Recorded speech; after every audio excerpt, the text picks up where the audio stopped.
Hello, friends. Welcome back to Gecko's Gaming. Today, I'm going to be taking a look at Timeless from the perspective of a fair black deck, especially in preparation for the qualifier weekend coming up soon, and talking about different ways to attack that metagame from mono black and my thoughts on its prospects in that format. And I'm also going to be going over this deck that I've been working on a little bit, just mono black aggro, which I believe has been tuned up to be able to attack the metagame that I expect in the qualifier weekend. First, let's kind of just go over the top decks of the format, which are Mardu Energy, Turbo Reanimator with Rafi Reanimator, which is a deck that can kill you on just turn one or two. I have a video with the deck, with gameplay of the deck from a couple months ago if you want to check it out. I think that another top deck is the Tempo Reanimator deck, which is the blue-black Tameo, Psychic Frog, Orcish Bowmasters, Hydroponics Architect, maybe Deathrite Shaman, but also with Entomb, Attracts Reanimate shoved in, and then they can do a juke post board into like a fair game plan. And then, of course, the other top deck is Sneak and Show, which is blue-red combo. And these are I think, the top four decks that you're going to need to be prepared for in the qualifier weekend. I want to talk about the prospects of fair black decks in general before I kind of focus in and narrow in on this particular build that I'm working on. I think that fair black decks have all of the tools to be able to attack this metagame, but it's tough to find the right combination of them and the right shell in order to cover the spread of the different matchups and the ways that they attack you from different angles and the different cards that you need to be able to fight back against those. So the first thing that I will say is that if you're new to the format and short on time, I would not recommend playing a fair black deck. I would recommend Mardu Energy, Sneak and Show, or one of the Reanimator strategies. I do think that this metagame will reward depth of knowledge of the format for the players who are able to do it and the players who've been playing Timeless long enough to be able to recognize subtleties in their opponent's lists and be able to have kind of that fluid intelligence of understanding what the opponent's trying to do and how to sideboard accordingly. But I do think that there's going to be a lot of tourists in the format this weekend, and they will net deck one of the aforementioned lists and have a rigid sideboard plan just for all the top matchups and probably not much else other than that. Timeless, it takes a long time to learn this format and to master the format. And so a lot of the tourists are going to be focusing just kind of on a narrow lane and taking the top deck and just running it through and not having a lot of flexibility with their thinking with it. So like I said, I mean, if you're short on time, I do recommend one of those top decks. But if you're able to flex experience against the newer tourists to the format by playing either a top list with a little bit of spice or by playing an off meta deck that you feel comfortable and confident with, I do think that there will be a lot of edges to be gained there this weekend. Of course, the trick is making sure that your spicy deck isn't actually bad, because the top decks are really good. There's a reason that they're the top decks. They've been worked on by a lot of people for a lot of time, and they're really ironed out and they're really slick, well-oiled machines at this point. One thing I think is really important in this format, which all the top decks have, is having a proactive game plan. And I do think that the mono black library deck is lacking in this a little bit, as much as I've been a big fan of that deck for a long time. Its position in the format against the top decks I don't think is great because it's a little bit slow. However, I do think that black decks do have some really strong tools for attacking the format, including this card is actually pretty good right now, and there's not a lot of ley lines or veil of summers anymore. Sneak and Show doesn't play green, and they usually don't play ley lines, so they're kind of defenseless against discard. So it's a good time to hammer on discard. I also think that Deathrite Shaman is well positioned in ability to just interact with the fair decks like the frog decks and stuff like that, the blue black mid range decks, ramps you a little bit, but also has the ability to hose the reanimation strategies while also just not being all in on that. You know, it's still just a good card in general that can pressure the opponent, kill them, pressure their life total, finish them off. Especially good in with strip mine, because whether you strip mine your opponent or your opponent strip mines you, you are likely to come out ahead in that exchange if you have a Deathrite Shaman, because you have fodder in the graveyard to continue to ramp up and get mana. I think that May, Orcish Bowmasters, and Dauthi Voidwalker are all very strong cards in the metagame right now. And finding the ways to incorporate this in a proactive black deck, I think, is the trick to success for fair black at the moment. We also have, of course, Opposition Agent and Fairy Macabre, which are two very strong cards. Opposition Agent hoses the Rafi Reanimator deck that's so dependent on searching. However, it's not good against Sneak and Show because they have very few ways to search in their deck. And then it's also good against the blue-black decks with Hydroponics Architect and the Entomb. But I don't think it's good enough against Sneak and Show. And I also think even against Rafi, it can be too slow sometimes because Rafi can just the Turbo Reanimator Rafi decks can just kill you on turn one. So that is not necessarily the best hoser right now. Although if you're not playing Lurrus, I would recommend having some in the 75 and to bring it in against Rafi, but it's just not enough of a game plan there because Rafi can kill you on turn one. The card that is, I think, the best positioned in the format right now of all of these is May, because she's good against literally every deck except for Mardu Energy. May is the only card that is good against every combo deck in the format. She is really strong against Rafi because they have to cast a lot of cantrips and spells, and they put a lot of pressure on their life total between Vampiric Tutor and having to cast Reanimate on a fatty and stuff like that. So she can really quickly just put them below the threshold to be able to do their thing and just scoop on the spot. She's also good against the Doomsday juke that they will go into. She is also good against Sneak and Show. She's probably one of the best cards you can have against Sneak and Show. And she's good against the Tempo Reanimator deck, both plans. She's good against the Fair plan and the Reanimation plan. And so she really covers all your bases in terms of combo. And I am very high on May in the format. She just keeps going up and up and up. Obviously, the problem with her is Mardu Energy is she's not good there. She's like not terrible. Like she's not a completely dead card. Like if like it's not as bad as running like main deck Fairy Macabre or something like that. But yeah, definitely that's where she runs out of steam is against the Mardu Energy decks. But against every other deck in the format, she's an absolute house. And she also covers you against some of the tier 2 decks that pop up sometimes, especially Ruby Storm. She's like the best card against them as well. I think she's really good, and I'm playing her in the main deck for that reason. We also have Dalthi Voidwalker, which again just covers a lot of bases in the format. It's good against the top combo decks, in particular the reanimation ones. It's not very good against Sneak and Show. So that's where May and Orcish Bowmasters are going to have to carry. And hopefully you just have enough early pressure and the right kind of disruption at the right time to be able to finish them off. But yeah, that's the only part where Dalthi isn't great. It's not great against Mardu Energy, but it's okay. You often need to take an aggressive posture against them and try to race them. And it can do that fine. It can't be chump blocked by cats and whatnot. And it can pressure like an opposing Ajani, Planeswalker, those types of things. It can also disrupt their Lura strategy if the game goes long.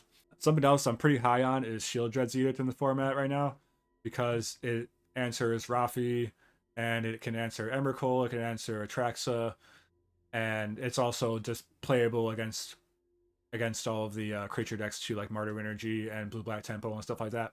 So the fact that it just like covers your bases against the combo decks while also being a good tool against fairy decks makes it really strong in the format right now. The reason I'm not playing more than one here is because we have to keep the curve low. Dark Ritual and Deathrite Shaman are our only acceleration, and so this deck needs to have a low curve, and then many of the cards, the threats that we want to play are 2-drops. So, and then of course we're a strip mine deck too, so we're often going to have low land count.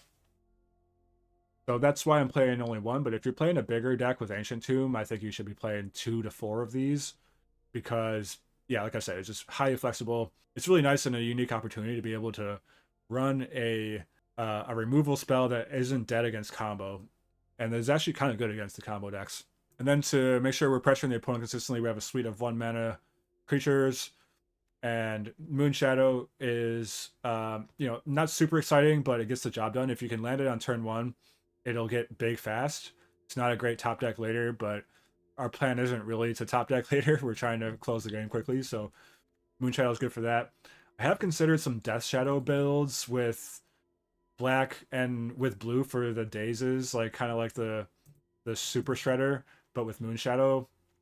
I'm sorry, with Death Shadow in also, and then you just play all shock lands. You play the black, blue shock land, Watery Grave, and you also play green. You keep the Deathrite Shaman Splash. The thing about Death Shadow though is it's a little slow for the format. I think you have to get below 13 life before it turns on. But think about it. Like with May, it's good. With Thoughtseize, it's good. These are cards that you want to play anyways. You have fetch lands, you have shock lands. You have lots of ways to do damage to yourself. So I do think it could be an interesting thing to try that I haven't gotten around to yet. And then we have just kind of typical just 1 mana threats. And then we have Dark Ritual, which is the best card in the deck. I don't think the deck would be playable without Dark Ritual. You really need to have those starts where you're able to get ahead because we're playing like all fair cards, so it's the only way to like get ahead on that. Be able to both disrupt the opponent and put a clock down is pretty important. This deck definitely resembles the blue-black Shredder lists, and I think that that's also a viable deck for the format. You can play that for sure in this environment. But I wanted to play May because, like I said, I mean, I just think she's insanely good right now, and I think that with this play May over Shredder, I think you lose a few points against Mardu Energy, exactly. But I do think that you gain points in other combo decks because I think May is more consistently going to do more damage against combo decks than Shredder will over time, and just because of like they have to cast so many spells. If you get her on turn one, she's gonna do more damage than a Shredder will, even if you get it up to like 5 or 6, and she's gonna kill him faster. She's also just gonna lock them out of the game where they just reach a point where they can't cast spells anymore. So I think she's like uniquely good there. But against Mardu Energy, you typically need to be able to pressure them and to attack, and so the menace as well as the huge body on the Shredder is better against that deck. So that's where you give up some win percentages there. But I think that this deck makes up for that by having a less painful mana base. We get to run 3 swamps, and we're not reliant on fetching water graves and shocking them in as much. And then we also get to have a little more staying power. Daze is like reasonable against Mardu Energy, especially game one, especially if you're on the play. But I think that being able to have access to Deathrite Shaman to have another form of mana acceleration and to gain life and to get that little bit of extra reach for if after they've maybe stabilized with cats or something like that. I think that Deathrite Shaman and the less painful mana base maybe makes up for the loss of the Shredder against Mardu Energy. Obviously, we're playing Inquisition of Kozilek as an additional way to interact with hands and with combo decks. It's not as good as Daze, I will say that. But and mostly the problem with it is that it costs mana, whereas Daze doesn't. But I think that it does do enough. We want to have something else in this slot to be able to interact with combo decks and to disrupt their game plan. And Inquisition is good enough against Rafi Reanimator. They don't really have anything that you need to hit that costs more than 3. In most situations, you're trying to hit like a Reanimate or an Entomb. And, obviously it'll miss like Force of Will, it'll miss a Fatty, but you're not going to discard a Fatty anyways. Patch Negation would be the other thing that it would miss. But I think it does enough there. And I think it does enough against Mardu Energy, and the fact that it doesn't cost you life there is nice. And then against the blue-red sneak and show decks, you really need to have a lot of hand disruption there. It's really great to be able to hammer them with that. And it does miss there a few things. It misses fatties there, which is important. It also misses sneak attack, but it hits everything else. So you should be pretty good there. I mean, not everything else, but pretty much everything else. I don't think there's a lot much else to say about the main deck. The the bauble is here to it gives you a little bit of extra selection. It pumps Moonshadow and Netherglyph and gives you additional selection, which this deck really can use. It really benefits from. It doesn't have much other ways to do that. It gives you a little bit of extra selection with the fetch lands, and just makes your deck a little bit smaller, which is nice. And obviously the Lurrus for grinding. That's kind of your plan if in case the opponent is able to stabilize and the game turns long, you can start grinding Lurrus with baubles. So one thing I want to point out about the deck too is that I think we have great tools to attack Rafi Reanimator. If we're on the play and we have like Dark Ritual into Dothy or May, along with a discard spell, I think that they pretty much can't win. But if we are on the draw, then they can, especially if we don't have a ritual too, we're on the draw, they can, sometimes they can win on turn one, but often on turn two, we will lose before we're really able to interact. It's oftentimes just like one Thought Seize or one Inquisition won't be enough to take them off the combo. And if you don't have a Dark Ritual to put down both like a Hoser and discard spell, you might lose on the draw. But the sideboard does help with that. We have 4 Fairy Macabres in the sideboard, which I know is a non-bow with Luris, but they're there basically only for the Turbo Reanimator deck specifically. They're not. I would not bring them in against the blue-black Tempo Reanimator decks, and you don't need them there actually because those decks are slower, and we already have 4 Voidwalkers and 4 Deathrite Shaman to mitigate their graveyard strategy without having to give up too many other points. One of the ways that deck gets you is you board in narrow graveyard hate to interact with their combo, and then they just switch to like Nethergoyf, Psychic Frog, or not Nethergoyf, I mean Barrowgoyf, Psychic Frog type stuff, and this is just a dead card rotting in your hand, and you lose. So don't feel like you need to bring this in that matchup. I think Luris is definitely better there. I would not give up Luris for Fairy Macabre on the off chance that they still went all in on their combo. The Fairy Macabres are here specifically for Turbo Reanimator, and Dauthi and Deathrite should be able to cover in combination with the rest of your game plan, cover against the blue-black Tempo Reanimator decks. And Fairy Macabre is a lot better against the Turbo Reanimator decks than Surgical Extraction because they have so many 0-mana counterspells. But there's nothing they can do to counter a Fairy Macabre.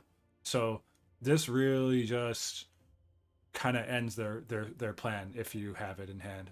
That is why it's here over Surgical Extraction, and Luris is a completely dead card in the matchup. You're never going to get to turn 8 or whatever where Luris would be relevant. So way too slow, doesn't matter. Play Fairy Macabre instead, and then that covers your only weakness to the deck, which is like the turn 0, turn 1 type thing. And then you also have like a supporting game plan of Dauthi and Deathrite. It's a little bit slower, like you can't rely on those to stop Turbo Reanimator. But, if you can Fairy Macabre get through the first couple of turns, these guys can close the door after that. So that's why Fairy Macabre's in over Surgical Extraction. But I had a few games that I ran without Fairy Macabre and with Surgical Extraction at the beginning. So this is where I ended up with my list, but the first couple of games will have a slightly different sideboard. We have, for Mardu Energy, Bloodshoots Thirst, Hex, and 3 0-point ballads. Again, the point is to try to turn this into a one-sided sweeper, get a big Moonshadow or a big Nethergoyf, and then 0-point ballad.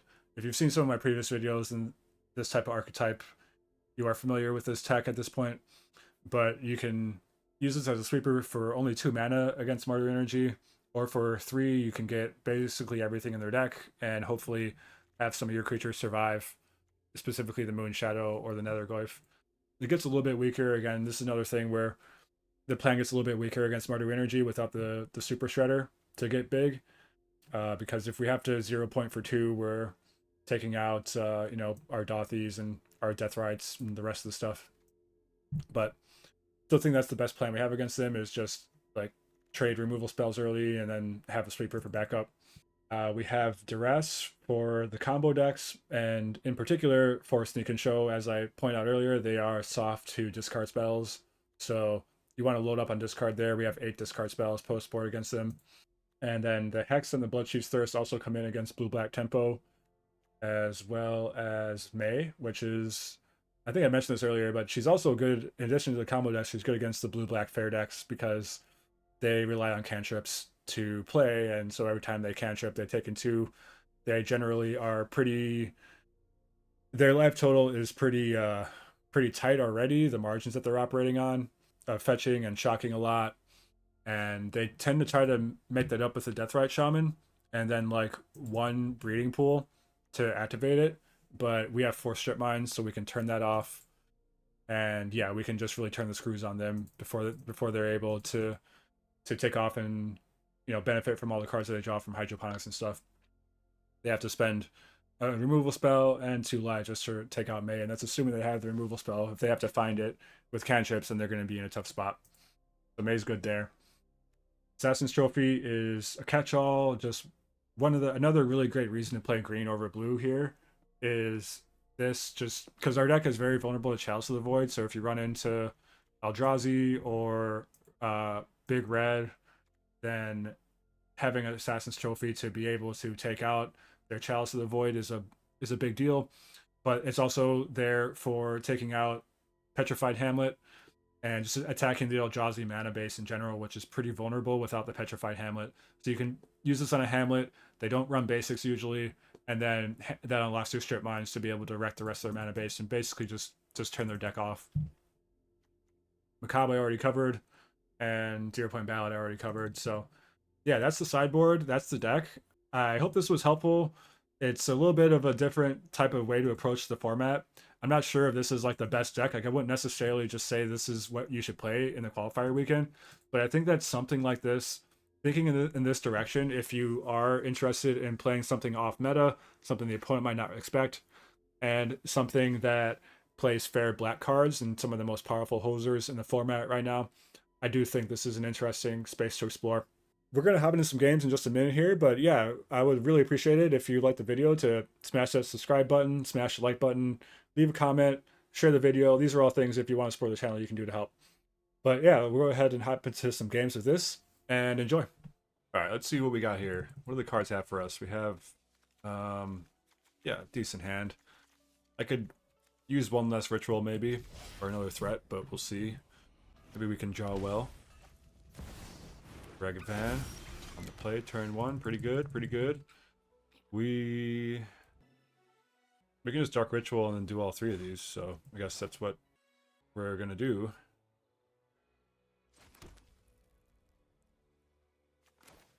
Let's see what they have on top of their library first. Give us a little more information for the Thoughtseize that we do here. They have a Strip Mine on top, so we're likely to lose whichever land that we get here, so I'm just gonna get a swamp so that we can save our black-green land.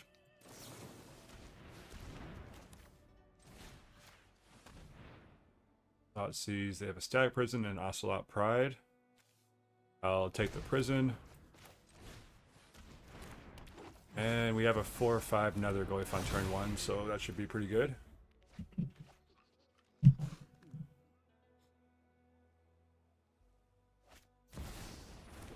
Comes the Pride. Comes the Strip Mine. There goes our swamp. It's fine. We have Deathrite Shaman for mana too, so.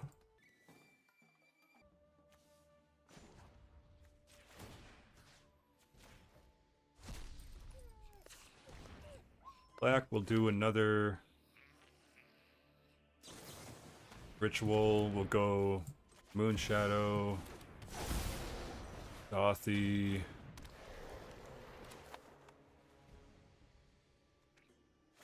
They just have 3 lands. I kind of want to strip just for value to get the Moonshadow thing going, but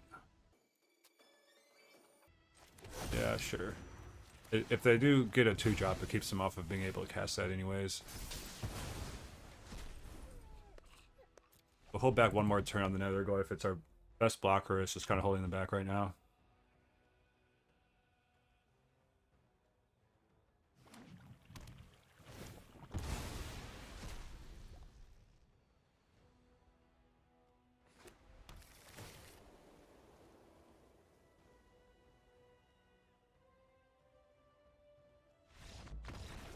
Alright, they scoop. Yeah, the double ritual hand was pretty sick there. Gonna lie. Okay, we'll take the 0 points, the Snuff Out, the Thirst. Maybe Dark Confidant because I often end up wanting to grind out to win this game. We can cut Thoughtseize and probably May. I might turn into more of a control deck, so having the Dark Confidant to be able to pull ahead on cards later could be helpful. Yeah, I think this is more or less the plan. I could see bringing in Assassin's Trophy just to deal with the variety of permanents they have, enchantments, and, you know, the enchantment-based removal, like a Foot Planeswalker, that kind of stuff. But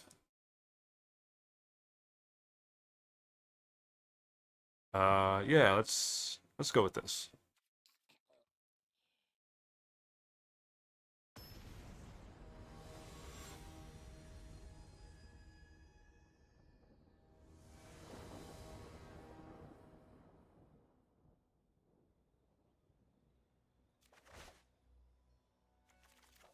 Okay, a slower hand this time.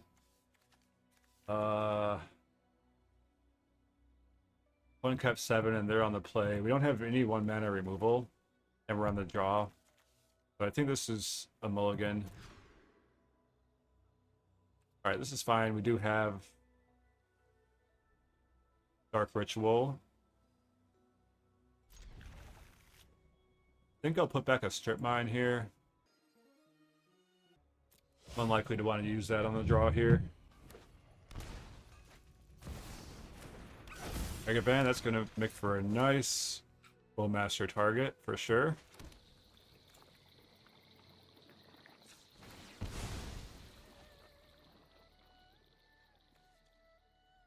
Get Swamp, go Ritual, Moon Shadow, Bowmasters.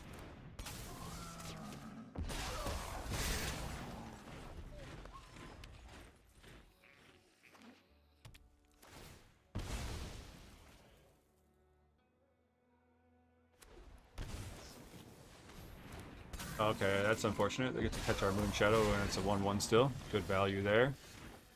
Yeah,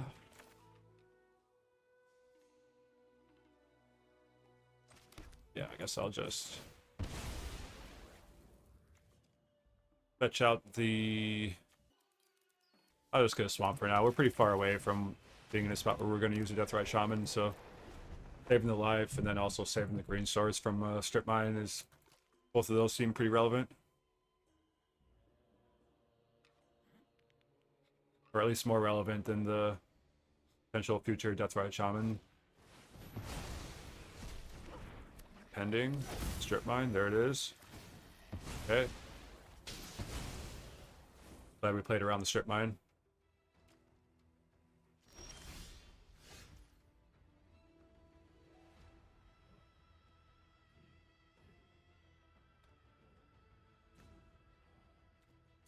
So I could just Ritual, get a Luris.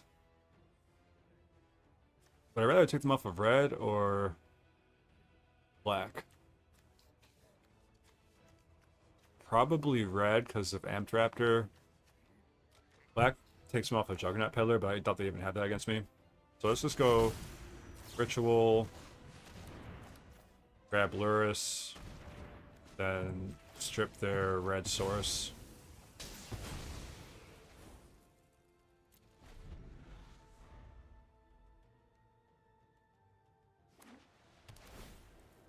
Okay, so they don't have a red source to follow up with. What is this card?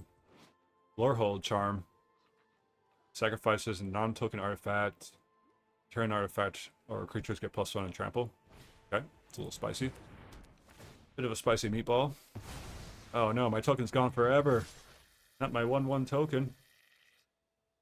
I think I'm interested in sort of trading off aggressively here. Don't have a bobble yet to where the Bowmaster would matter. Probably rather just... Their guy is a 1/1 or... I guess I'll take it for now.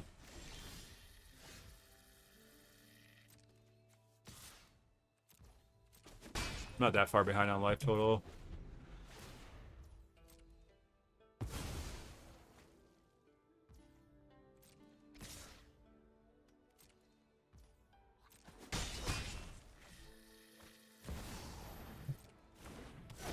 Donnie's pretty good.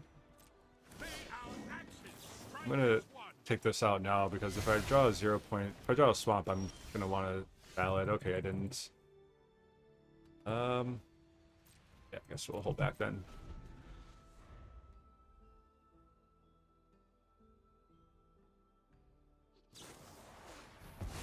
Bye bye, Bowmaster.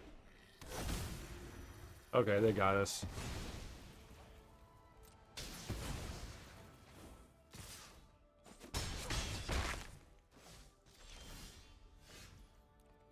I'll scoop. I think I should not have strip mined.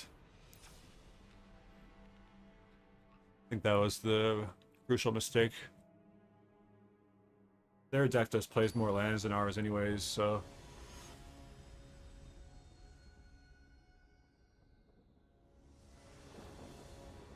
Alright, play first.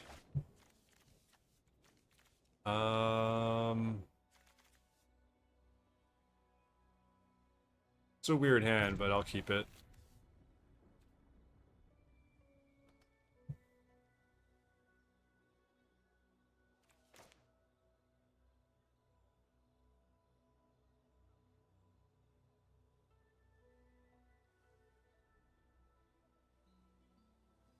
Opponent takes 1 mulligan.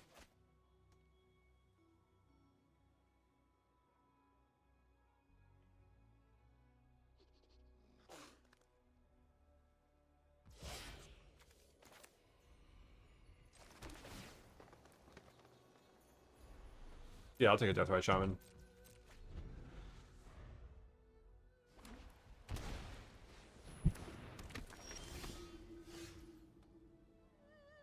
Okay, so here I think I do actually want to strip, since we have Deathrite Shaman.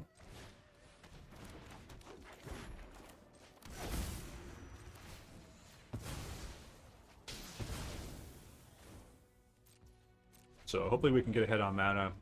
The fact that I have a second strip mine too might just be able to overload the opponent, just get too far ahead on mana for them. And we have Confidant to rebuild later. Alright, they swords us. That makes sense. And Moon Shadow. Pretty good draw, actually.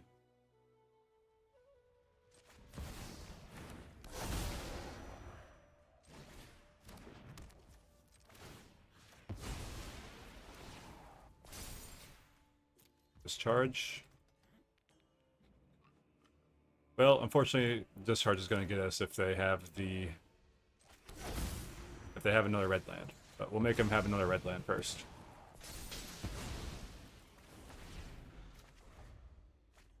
Okay, the Nether Glyph is going to be nice and big too, hopefully soon. Artifact land. Oh, they do have the red land.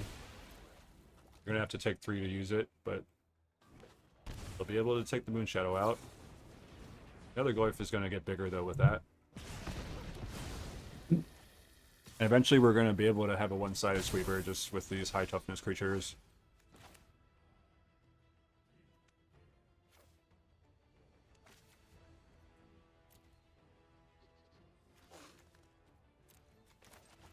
Alright.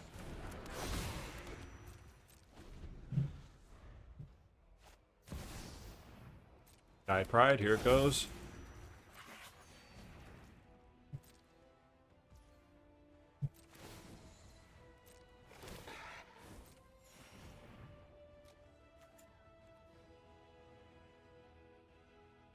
I think I will just fetch now. I don't know. Kind of like the idea of saving it, but I'm going to probably be spending all my mana here, so I might as well save the life.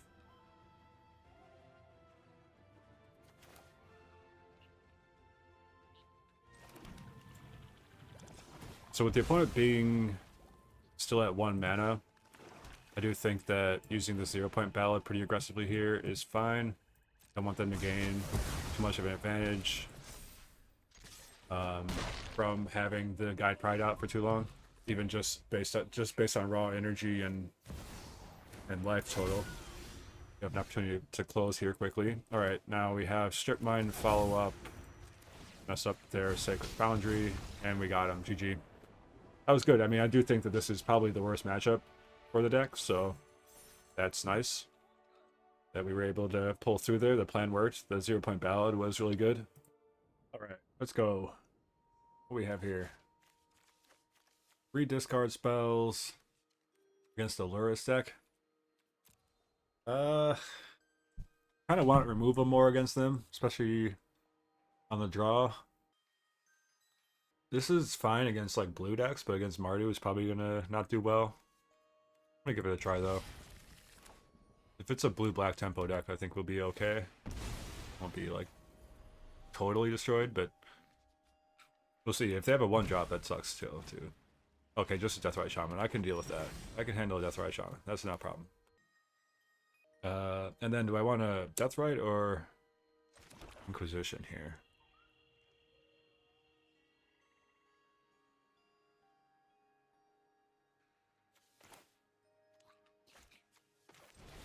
Go for Inquisition first. I would like to clear the way for my creature. Okay. Yeah, we'll take the Fatal Push. They're going to get to Thoughtseize our Deathrite Shaman, though, right back at us. So either way, we were kind of in a bind, but at least this way we don't have to spend the tempo on it, and you have to lose 2 life.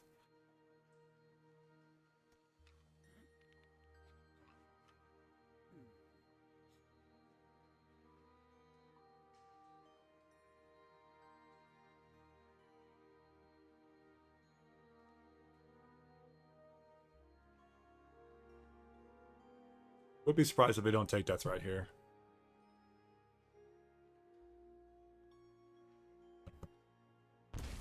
Take the Bowmasters, okay.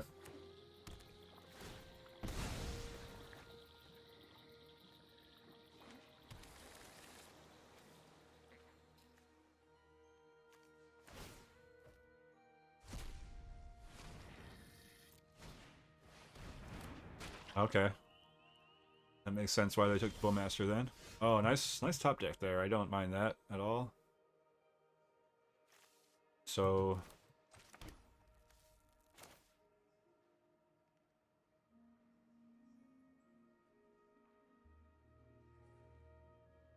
yeah, I mean, I just have to pay 2 life, but I have to Thoughtseize that Treasure Cruise out of their hand, unfortunately. And they're going to just discard to the Frog. It's fine, but...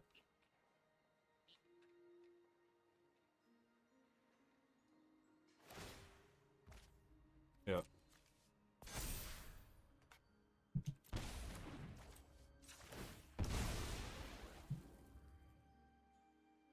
I want to get the green, because we're going to need to exile creatures here pretty soon.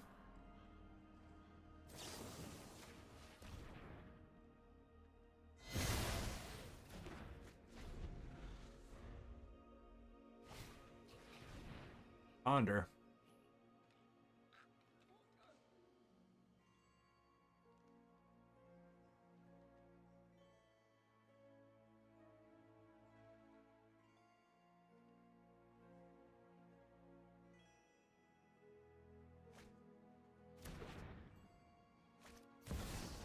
Cameo, okay.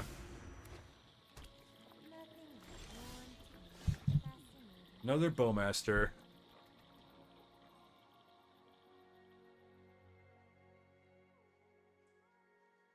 Kind of awkward. The Deathrite Shaman is like the one that I want to get down, but then it's not using my mana efficiently this turn.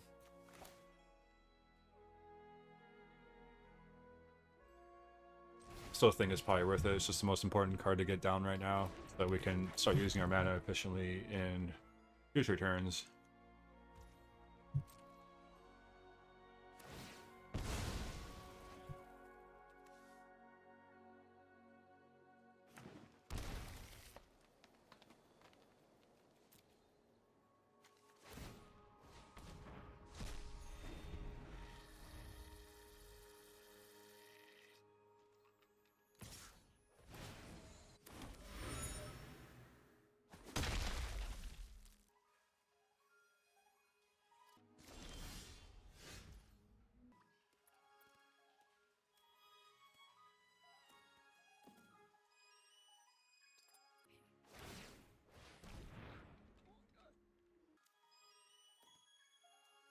In a really annoying spot here.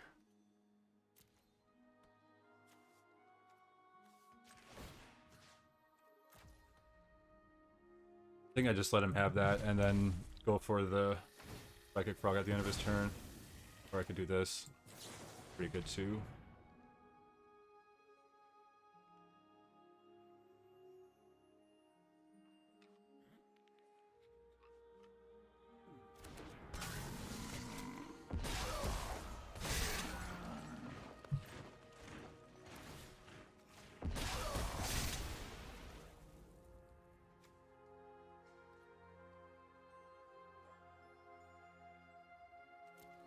In the graveyard, so I'm just gonna go ahead and exile a land. Kind of for no reason, but also just to make a potential treasure cruise a little bit less good.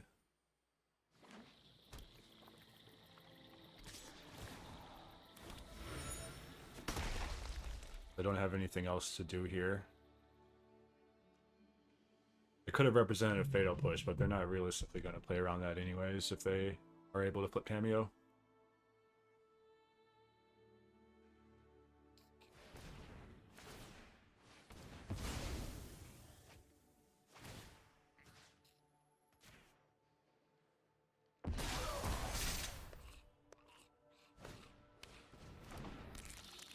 Hydroponics.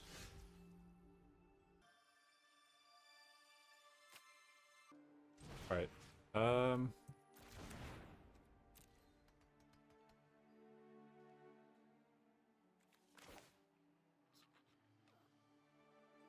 Yeah, let's go for a Thoughtseize here, I guess. I kind of wanted to wait till they... Like, as long as they have a Thoughtseize in hand, they can't really pull Luris back to hand. So, I was thinking about going for that, but... I have days, okay. I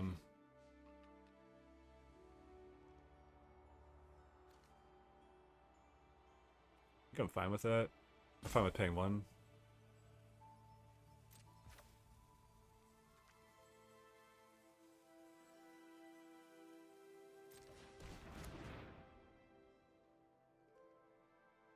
Here, I'll take the Cameo.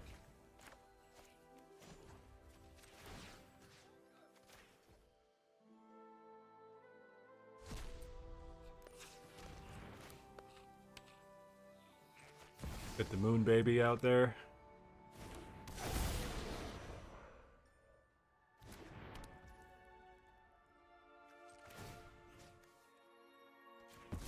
Guess I'll just draw right away.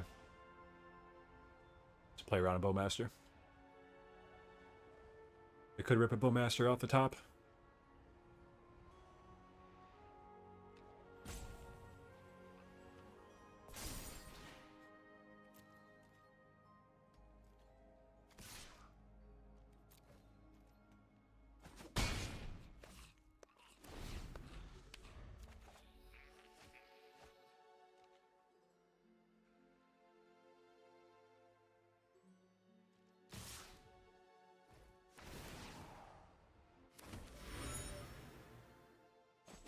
Alright, they're attacking me for 1.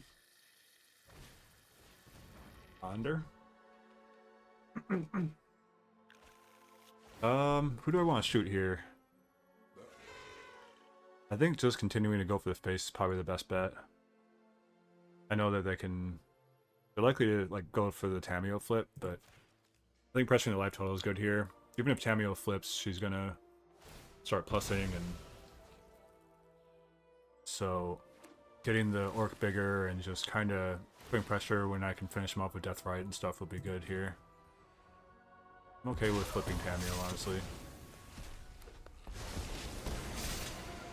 This will be a boon to my research. Yeah, at that point, it was just, the life total is so low already. Okay, so we want the Bobs, we want Blood Chief's Thirst. Snuff Out is... yeah, kind of mid. Hits some things, but it doesn't hit some things too. May is also like medium. Fine, but... some of the discard stuff can get cut.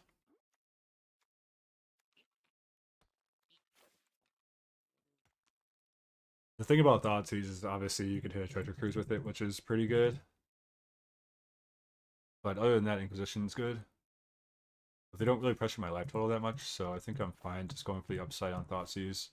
Either way, this card is not great against these kind of decks. But we just don't have a ton of other options to bring in.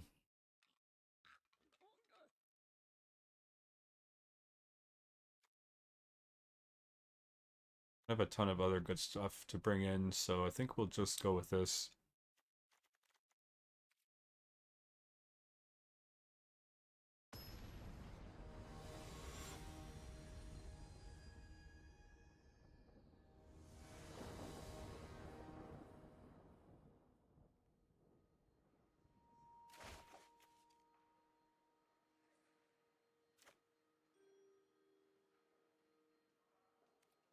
Sure, I'll try it.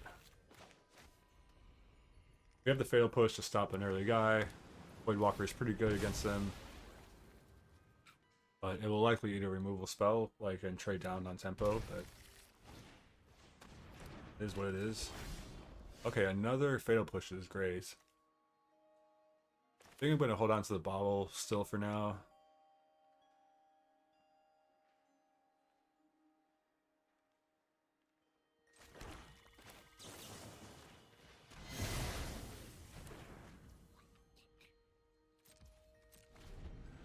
It'd just be nice if we hit a Moon Shadow or something like that to be able to hold it, or a fetch land.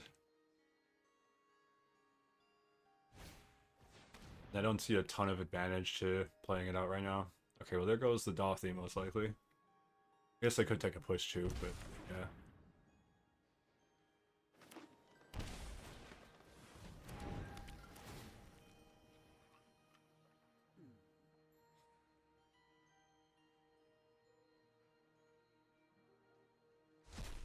Okay.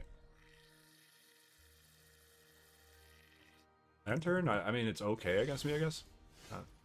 Not great. Alright, now I'm gonna go for the bauble, because I am gonna strip their black land here. Most likely.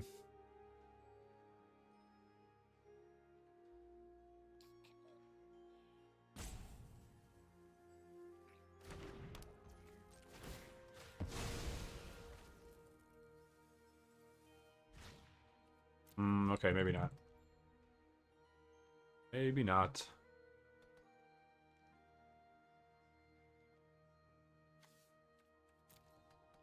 Don't really have anything going on then, because they do have another blue-black land coming in off the top there. So I think I'll just play this and pass.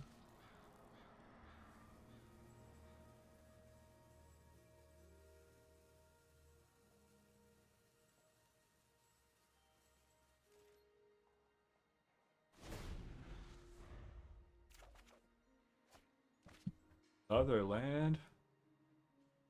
Yikes.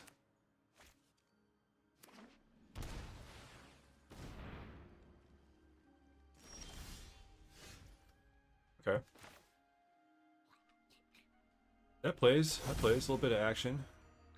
There a one drop that I can get back with the Loris, so I should, I think, strip now.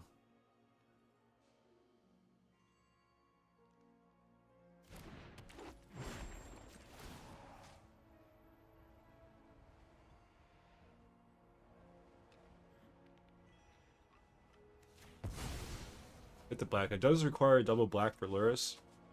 Now their life total is at 11, and I'm pretty sure that Bream Pool is the only green source in their deck, so there is an argument to turning off future Deathrite Shamans being able to do their thing. But this just makes it really ambitious and tough for them to cast Luris. So, and also black is like their main color next to blue. You know, they obviously have a lot more black cards than blue cards, so if I can strand them without black mana for a few turns, that could be pretty helpful.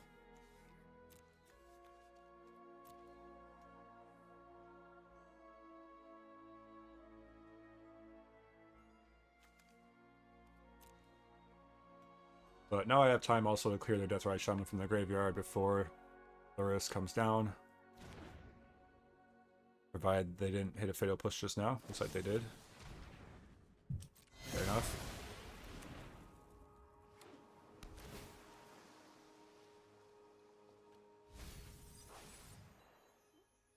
That was a Deluge.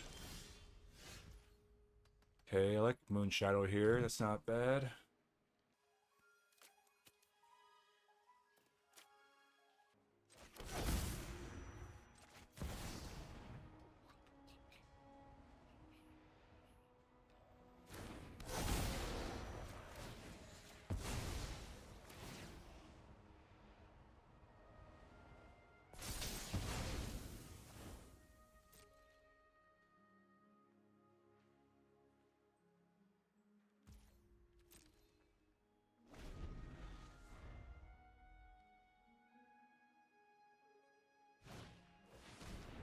Psychic Frog. I'm going to play around days with this frog here. I'm not going to fire it off right now. They know we have the Fatal Push, so they're certainly ready for it.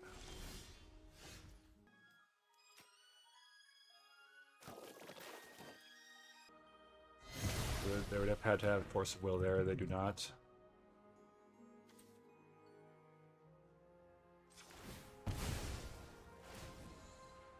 I'm not going to get the tap land because the Surveil land, because I obviously want to be able to hold Bowmasters up this turn.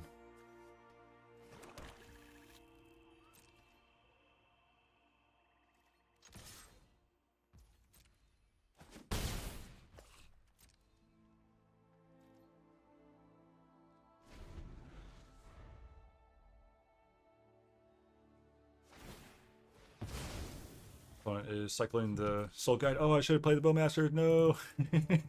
Oops. Big oops. Oh well. Yeah, ouch. That one. Curious. Definitely a missed opportunity there. But I guess we'll play the Bowmaster of Shame now. Play the Bowmaster of Shame. We should have done it earlier. Oh, well, of course, they still have a Daze, though, so... Daze we played around earlier, they still have it, so... Alright. Can... We'll lure us into Death Right. Or I can play May.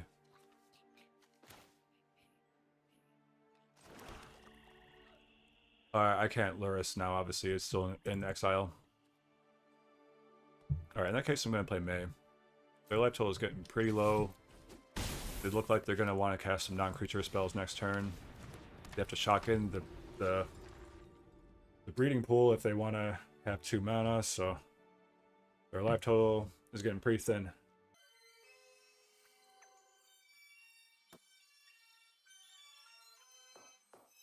See what they have up their sleeve. They have 4 unknown cards. They could just be roping out the salty. That happens sometimes. Gotta maximize that EV. There's a chance that, like, I disconnect, you know, in the meantime, while I'm waiting for the opponent to rope out. And so, you know, when you're in plat 4 at the bottom of the floor, you gotta maximize that EV in all ways possible. Angle shooting, even on Arena, you can still angle shoot, turns out.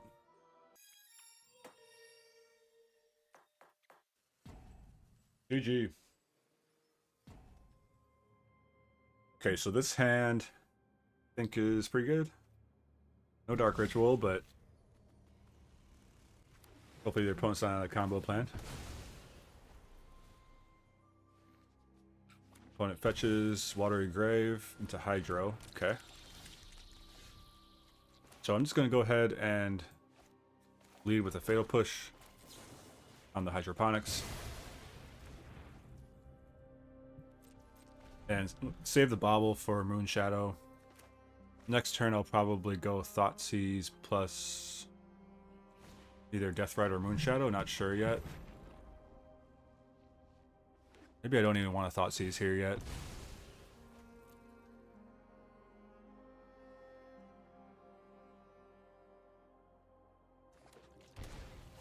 Pretty sure they don't have a free counter spell, or they would have used it last turn.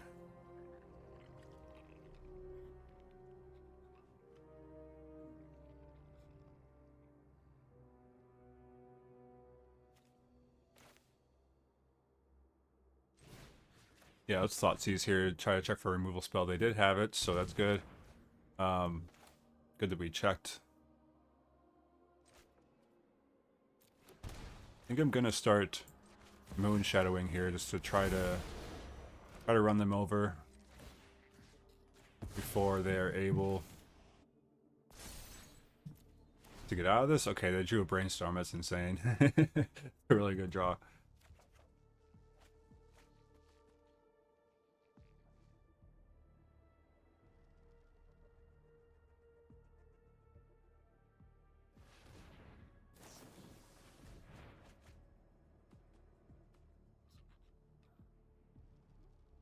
Yeah, there was definitely it might have been worth it to bobble them before I thought to have a little bit more information. But then I wouldn't be able to check for removal for Moon Shadow, so okay.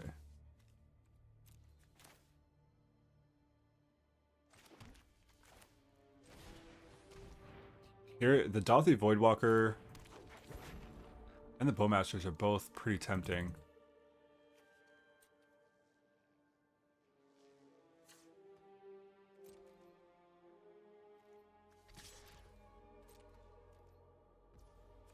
But I'm gonna think hold up for Bowmaster.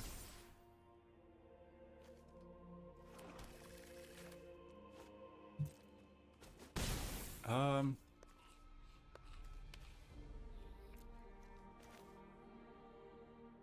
actually, let's just Dauthi in case they don't have a card draw spell. I think this is gonna be putting the most amount of pressure on them. They're basically dead in 2 turns with this. So just try to turn the screws before they can catch up.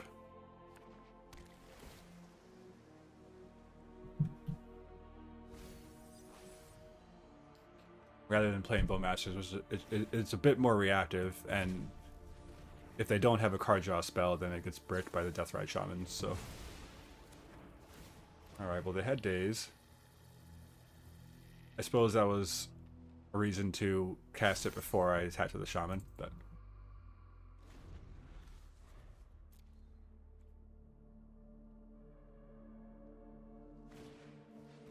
Okay, Hydro, it's the board. And they're gaining life with Deathrites.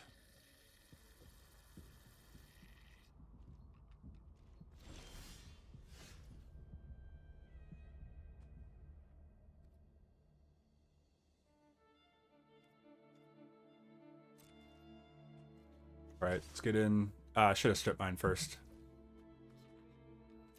Sorry about that. Definitely was supposed to strip mine there first.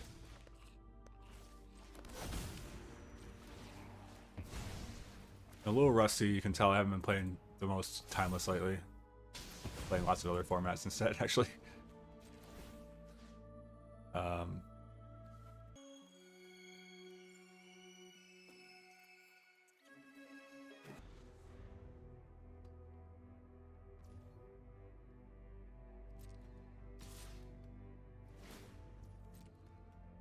We have Deathrite Shaman Showdown here, so we're both gonna try to counter each other's Deathrite Shaman, but the opponent has 2 and I only have 1, so...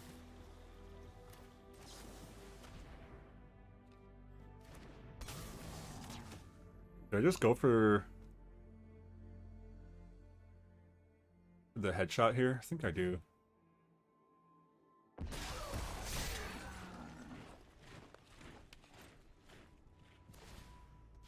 Can't gain life anymore. I got their breeding pool. And they're under a fair bit of pressure.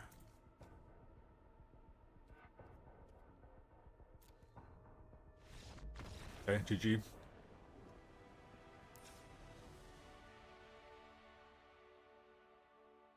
Definitely want Bloodtooth Thirst and Recruiting Hex. I think May is also reasonable.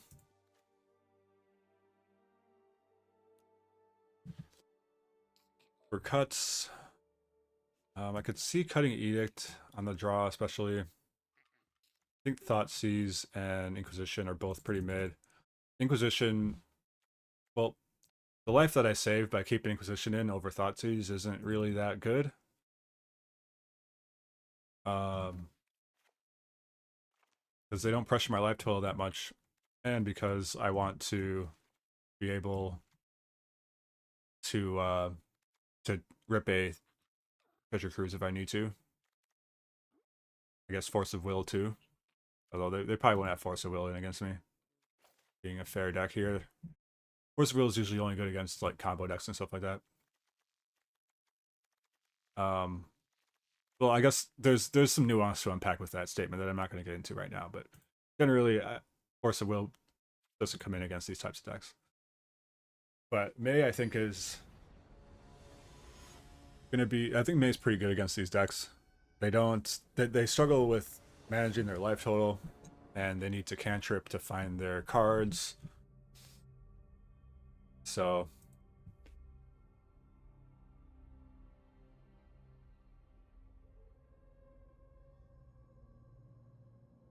we'll see. I mean, in this situation, it's not a deck where Thoughtseize is great against, but it can be used just to kind of knock them off balance long enough to finish the job. We're gonna mulligan this. No black sources.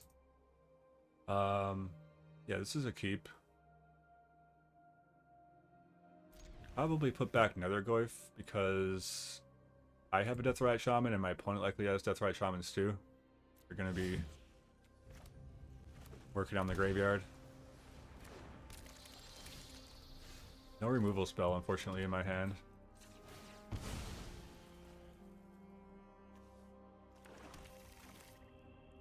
Let's go for the ritual. I don't have a counter spells, so we get to choose what we want to do now. I think May plus Deathrite.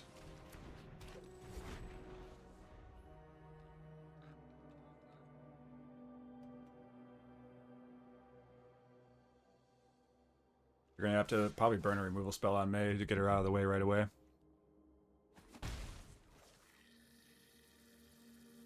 Because at this stage of the game, she threatens to do a lot of damage. Then after they use the removal spell on that, I can follow up with these two guys. Probably got the Strip Mine Hydro. That's pretty good.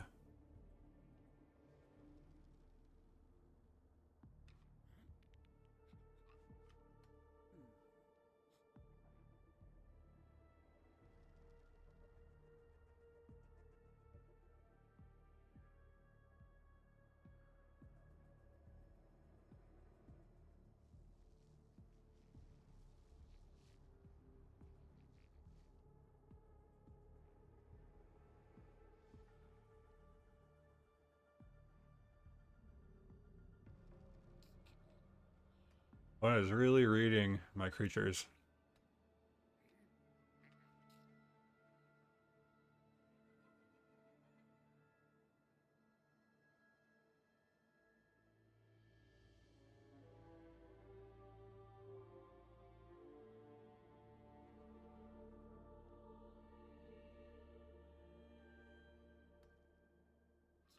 How have they not gotten a rope yet? I feel like we've been sitting here for a minute.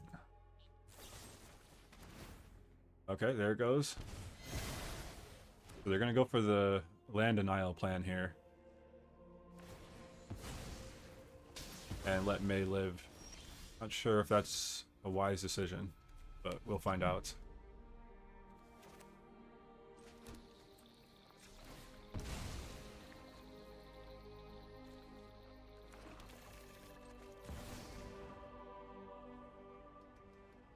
They have the days? They drew the days. Oh, Force of Will, okay. Alright, they did keep in Force of Will against me. That's cool.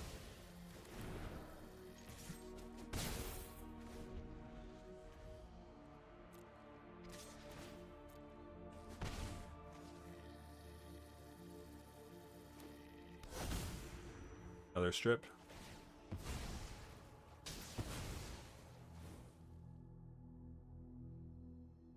Here comes the Fatal Push.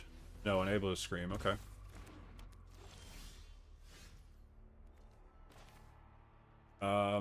That's awkward.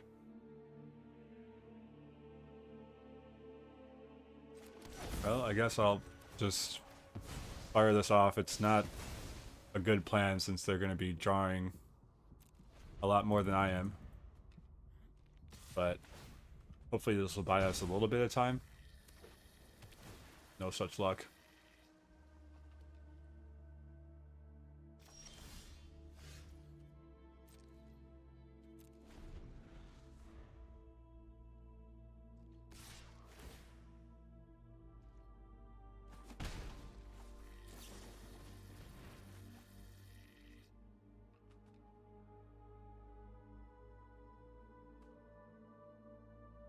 Brainstorm, so yeah.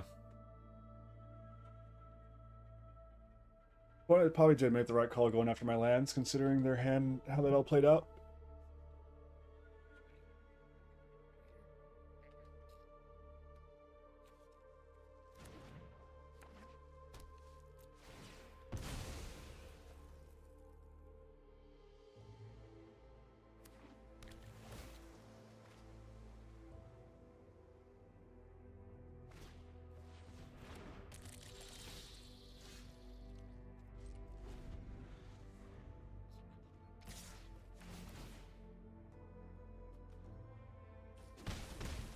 I think we're cooked. We're about to draw 10 cards here. But their life total is so low, I think I'm gonna stick around. Stick around for a few turns. Have to pin themselves every time they fetch, so.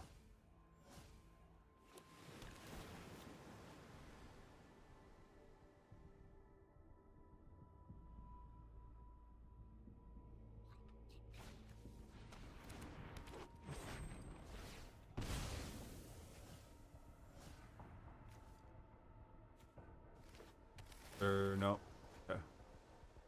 Their breeding pool already gone.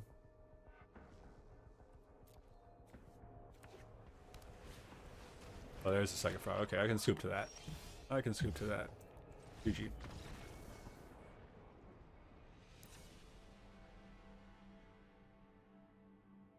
And I think I just want to run it back here. And really to change.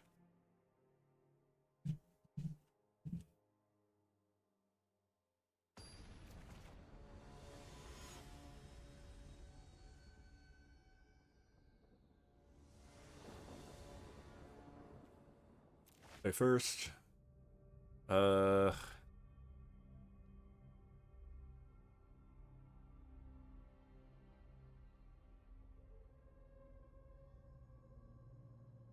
Don't think, don't love this, but the bauble fetches makes me interested in keeping it. Just the idea that I'll get 4 additional looks at the top of my library between the 2 draws and then the ability to scry before I do so with the fetch land.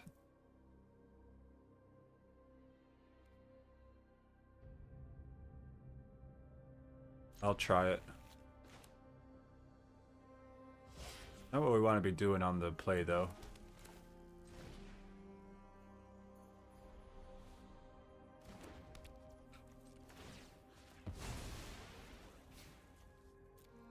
Okay, that's a good draw. Take that.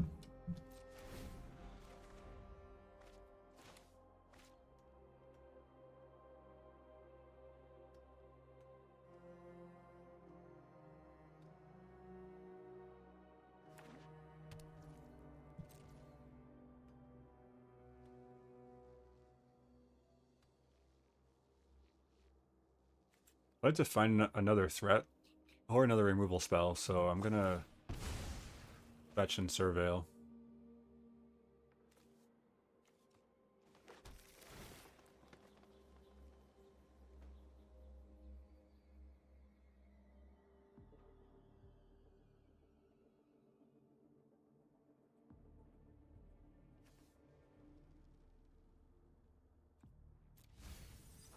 I'll need to strip mine here. Alright, Thoughtseize is pretty good. Let's play the land.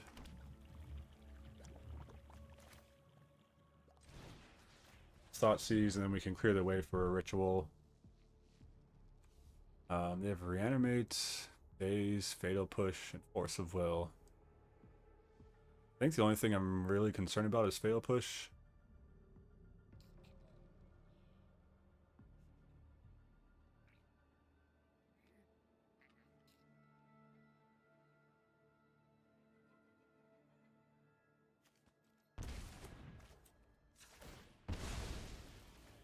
I'm gonna save this bauble for now, just in case we draw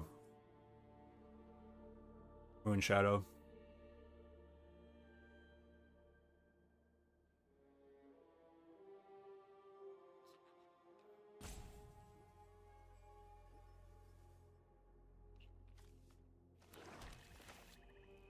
Gonna rip a ritual here.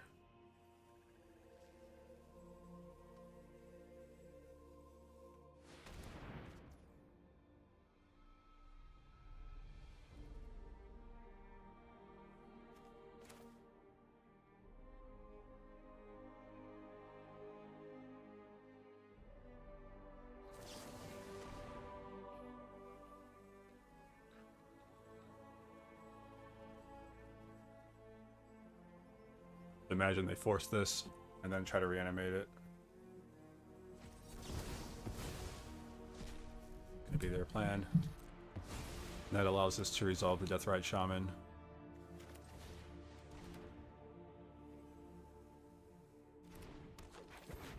And I think now I will wobble too.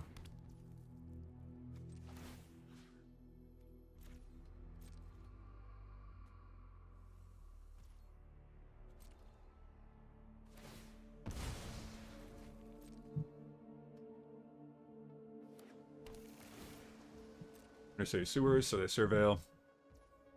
Now, looks like they topped it, so let's see what they got. Hydro.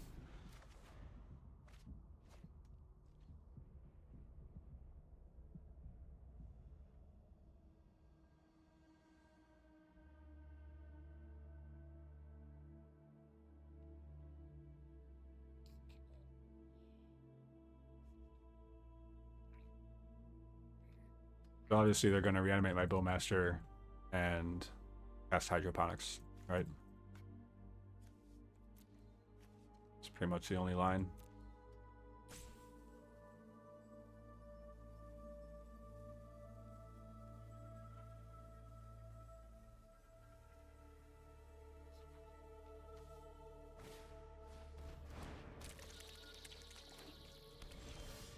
Or not. Okay, that's actually kind of sweet because now I can, like, now I can exile it in response. So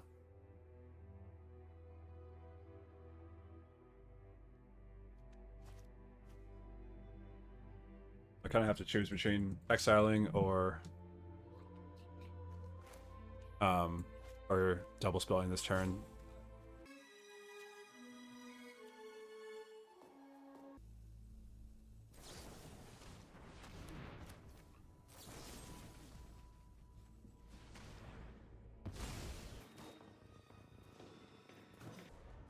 Just gonna do this, play a little bit slower, but it allows me to basically invalidate their reanimate and still tag him for 2 at the end.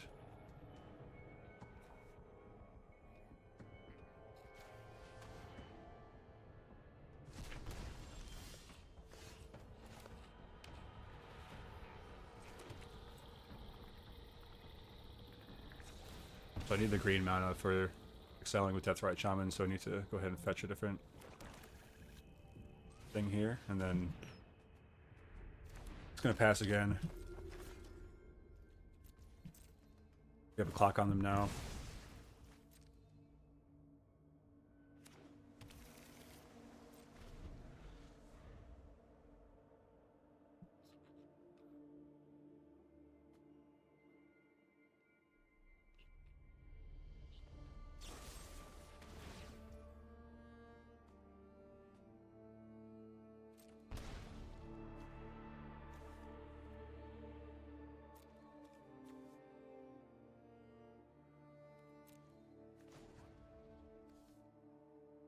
They would rather have the hydroponics than my Bowmaster, so we'll take that.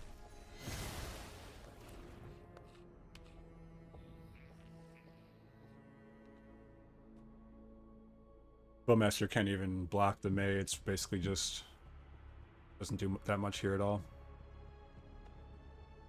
I mean, they can chump block me, of course, to buy time. Probably what it's gonna do.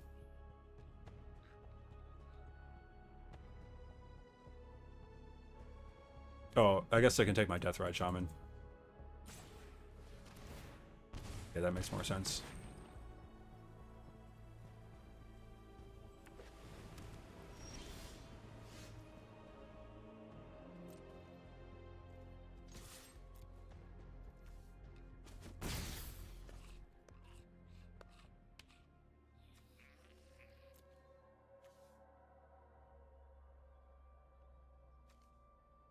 This is tempting since I have the bobble in there that the Deathrite Shaman can't touch.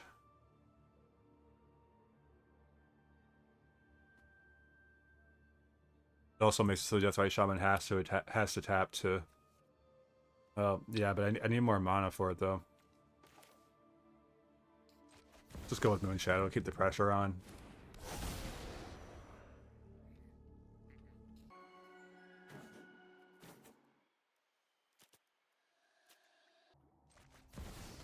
Play the Moon Shadow first in case they have a counter spell.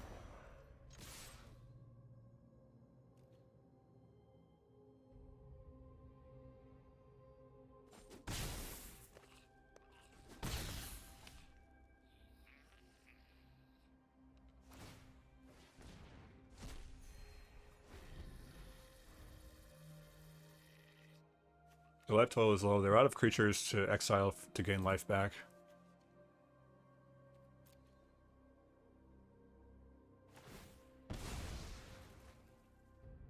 Okay, fetch. Island. Just like a treasure cruise.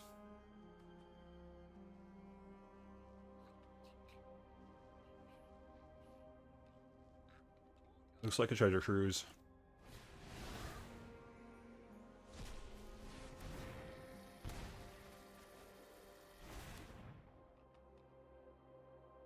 They need to hit Fatal Push. But even that doesn't do it. A Psychic Frog. That actually may stabilize them.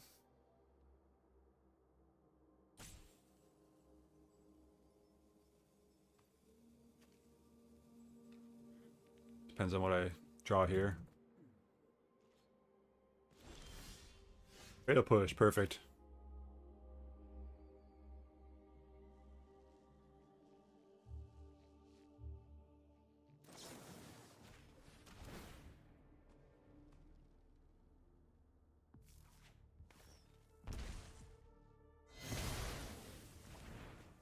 Alright.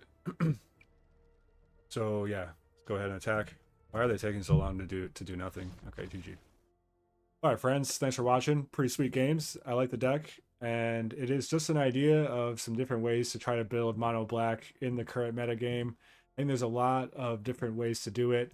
As I mentioned earlier, I think there's a Sultai version, maybe with Death Shadow you could do. I think that you could play mono black Stompy, but try to tune it to be a little bit more aggressive. And yeah, I think that there's a lot of good options here. May is the truth. Do not sleep on May. She is incredible in this format right now. And I hope that this video was helpful. And yeah, let me know what deck you're planning to play in the qualifier weekend. And if you would like to support the channel, you can leave a comment, smash the subscribe button, smash the like button. It helps out a lot. Appreciate it. Let me know if you have any questions as well. And you can always join my Discord server. Link is in the description. And yeah, thanks so much, everybody, for watching. Have a great day. Bye-bye.